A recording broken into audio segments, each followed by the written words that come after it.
Genesis chapter 38. About that time, Judah separated from his brothers and hooked up with a man in Adullam named Hira.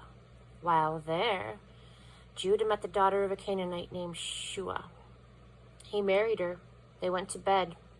She became pregnant and had a son named She got pregnant again and had a son named Onan.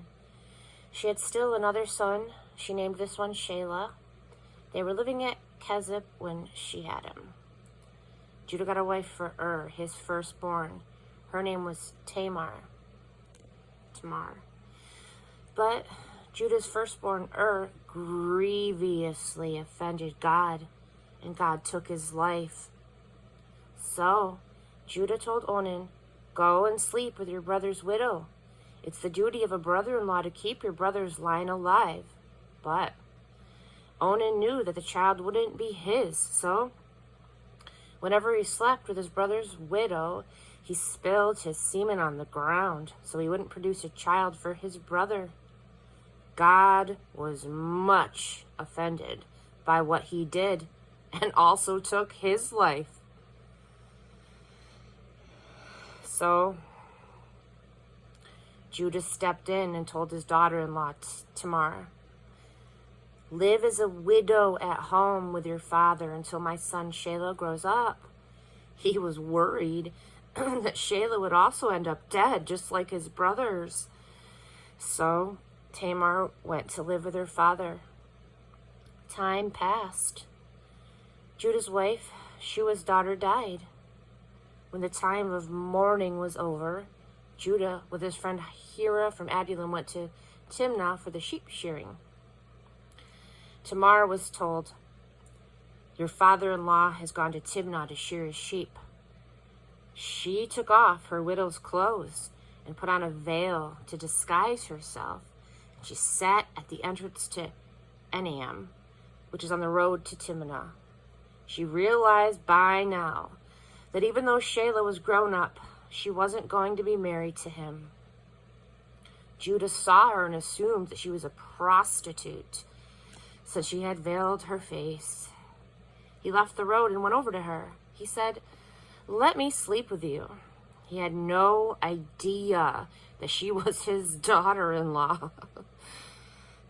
She said, "What will you pay me?" "I'll send you," he said, "a kid goat from the flock." She said, "Not unless you give me a pledge until you send it." "So what do you want in the way of a pledge?" She said, "Your personal seal and cord and the staff you carry." He handed them over to her and slept with her, and she got pregnant. She then left and went home. She removed her veil. She put her widow's clothes back on. Judah sent the kid goat by his friend from Adullam to recover the pledge from the woman, but he couldn't find her.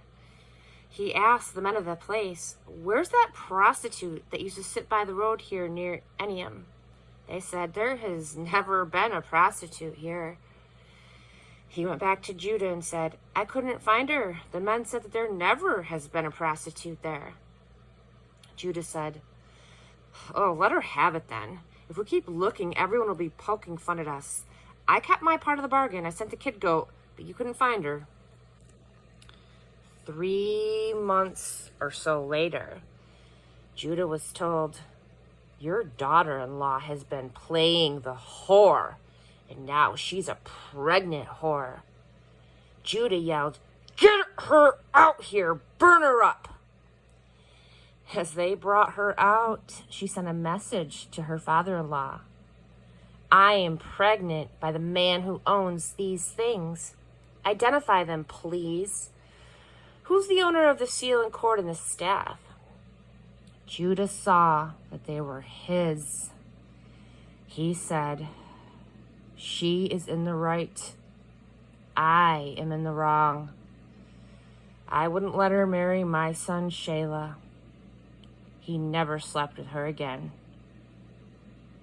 When her time came to give birth, it turned out that there were twins in her womb. As she was giving birth, one put his hand out The midwife tied a red thread on his hand, saying, "This one came out first." But then he pulled it back and his brother came out.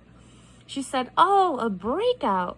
So she named him Perez, which means breakout. Then his brother came out with a red thread on his hand, and they named him Zerah, which means bright.